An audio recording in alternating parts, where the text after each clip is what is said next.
Hay mucha gente, y me parece muy bien, que está pidiendo algunas precisiones sobre la vigente ley de góndolas, siendo que además desde hoy, lo decimos creo que por tercera vez, comienzan los controles de la Secretaría de Comercio, ¿no? Los controles de cumplimiento previa capacitación de los inspectores. Eh, Aunque sea, recordemos cuáles son los puntos básicos de aquello con lo que te vas a tener que encontrar. Bueno, en principio tiene un gran objetivo, que es el de diversificar la oferta de productos de consumo masivo en las góndolas precisamente, e incrementar la participación de las pymes contra las multinacionales que, si uno se acerca hoy a cualquier góndola del país, dominan absolutamente todo. Bueno, déjame dar algunos nombres, como por ejemplo Coca-Cola, Procter & Gamble, Quilmes, Kimberly-Clark, Molino, PepsiCo en snacks, Unilever, Sig Johnson, Johnson & Johnson, Danone, Arcor, Bimbo, Mastelone, tienen en promedio entre el 50 y el 70% de las góndolas. Y en algunos casos llegan al 80%. Bueno, tiene que bajar al 30, digamos. Tienen que bajar efectivamente al 30. La idea es que cuando decimos pymes, allí estén representadas también cooperativas y emprendimientos de la agricultura familiar con sus alimentos.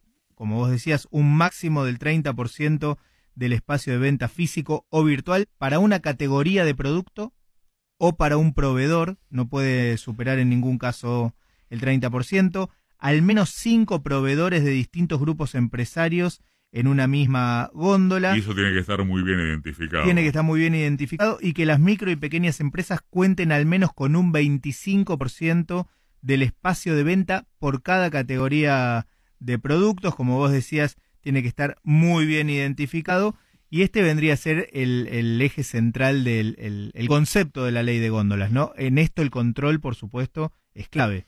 Han capacitado inspectores. No solo se trata de cuántos, sino de cómo. Los rubros más concentrados, en pocas manos, son repelentes, pan lactal, desodorantes, protección femenina y pañales, nada menos. Inflación. Inflación, bueno, vos lo comentabas en el editorial. El jueves se conocieron los datos. Muy alta la inflación de abril, 4,1%, aunque fue un poquito más baja que en el mes de marzo, que llegó a 4,8%, pero la suma de los aumentos anuales en lo que va del año ya alcanza un 17,6%.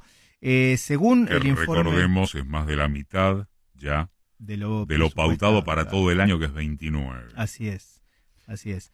Según el INDEC, los aumentos más fuertes fueron en los rubros de indumentaria, indumentaria y transporte, aunque nuevamente el aporte más importante, si se quiere, a la inflación en este periodo llegó de la mano de alimentos y bebidas, que fue por encima del promedio general de la inflación. En los últimos 12 meses, el alza de alimentos ya es del 46,4%. Y la carne va por el 70%, si no me equivoco. La carne, bueno, ahora nos vamos a detener en eso, está en el 66%. Hay precisamente un informe muy interesante de esta semana del CEPA, el Centro de Economía Política Argentina, que dirige Hernán Lecher, que dio algunos detalles en relación al aumento de los precios de alimentos, y por eso le pedimos una opinión en relación al informe del INDEC.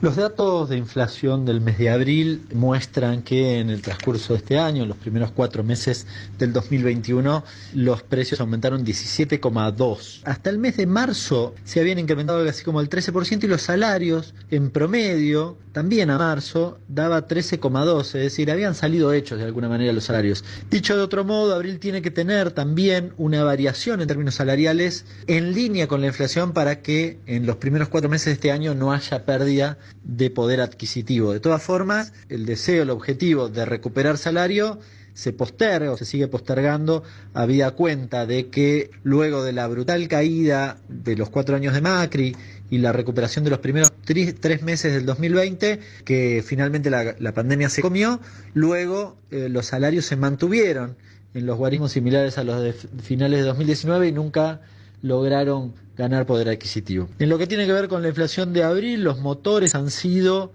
prendas de vestir. Esto es llamativo. A ver, cuando uno lo mira en términos interanuales, 84% aumentó prendas de vestir. No hay ninguna explicación que justifique semejantes guarismos, habida cuenta de que va a contramano de lo que uno diría de la ley de oferta y la demanda. Se cayó estrepitosamente la demanda, sin embargo, el aumento de los precios fue tremendamente significativo. Luego, equipamiento, mantenimiento del hogar, recreación y cultura también llamativo, en niveles cercanos al 52%, y naturalmente aquello que nos preocupa al conjunto, al común de los argentinos, alimentos y bebidas en el orden del 43%. Si uno se fija en términos interanuales, es la variación de precios del conjunto de la economía, no hay grandes diferencias. Dentro de lo que es alimentos y bebidas, lo que impulsó al alza la inflación el último mes fue, sin dudas, lácteos. De los primeros 20 productos que más han aumentado en el último mes, 6 corresponden al lácteo. Los quesos han aumentado de manera significativa, también la leche fresca.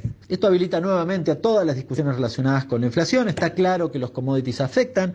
El precio mayorista de aumento de los productos agrícolas fue del casi 100% a marzo, con lo cual naturalmente impulsan al alza.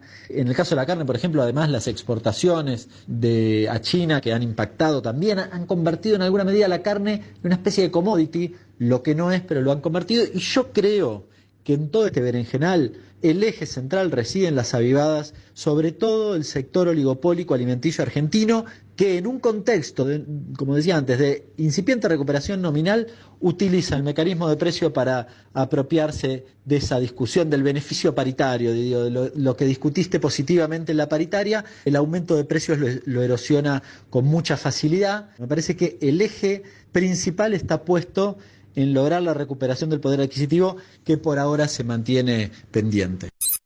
Hernán Lechter del CEPA, y una afirmación contundente acerca de que el eje pasa por las avivadas de la industria alimenticia. Así es, y la necesidad de recuperar el salario frente a los precios. En el informe del CEPA, del Centro de Economía Política Argentina que te mencionaba, se refleja el aumento de la carne desde abril al día de hoy, desde abril del año pasado, perdón, del 2020 al día de hoy, en un 66%, cuando la variación general fue del 46%. A la cabeza, los cortes más populares. El asado aumentó, repito, en el último año 81,5%, el matambre 76,6% y el vacío 74,9%. Por supuesto, después hay otros cortes que bajan un poco el promedio, pero los cortes más populares promedian el 70% de aumento. Una barbaridad. ¿Hay que ser vegano o vegetariano? No, te diría que no, porque escucha esto. Entre abril del 2020 y abril del 2021, la manzana, 107% de aumento. La cebolla, 106% de aumento. La lechuga, 103% de aumento. Y la naranja y el zapallo arriba del 70%.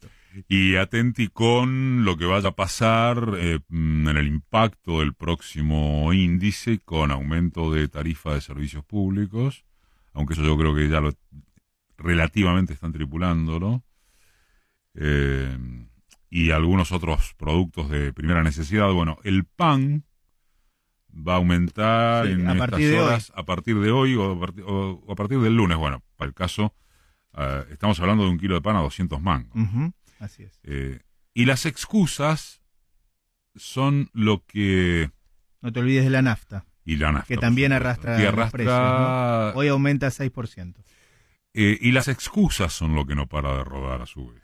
Porque se habla de la multicausalidad y entonces aumentan las excusas, pero lo cierto es que cuando vas a la concentración de los alimentos y de las bebidas, te encontrás con cifras como estas que acaba de tirar Luispa, insisto, sin que se acierte a ponerle el cascabel al gato. Después vamos a hablar de la ley de góndolas, que está vigente, que por supuesto podría llegar a ser un paliativo, pero no me imagino que alguien considere que es un elemento decisorio en la lucha contra la inflación. Tampoco uno dice que no vaya a surtir efecto o que no esté bien. y en todo caso después damos alguna data en torno de lo que va a pasar o lo que debería pasar a partir de hoy, que es cuando la Secretaría de Comercio larga las inspecciones. Ujú.